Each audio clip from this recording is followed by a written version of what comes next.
उद्धव ठाकरे, शरद पवार आणि इतर सर्व माणसांवरती वेळ घालवला. मला असं वाटतं त्यांच्यावरती बोलायची गरज नाही. जे सत्यताच येणार नाहीये त्यांच्याबद्दल आपण का बोलतो?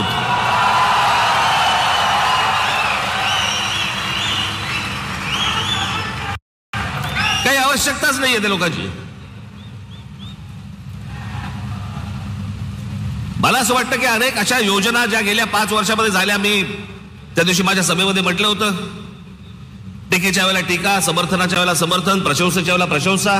गद्दार, भ्रष्टाचारी हे जमवून तरी त्यांना काय ते पूर्ण पडत नाही, म्हणून कोणतरी एक नावाला पाहिजे.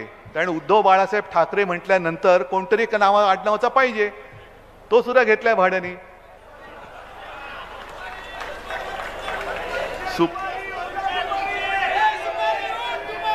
बाबा दुपार झाले, आता उठले असतील आणि सुपारी चघळत असतील. तर असे सुपारीबाज नको, खोकेबाज नको. आपल्या हक्काचा एक सुशिक्षित आणि चारित्र्यवान, अगदी कट्टर शिवसैनिक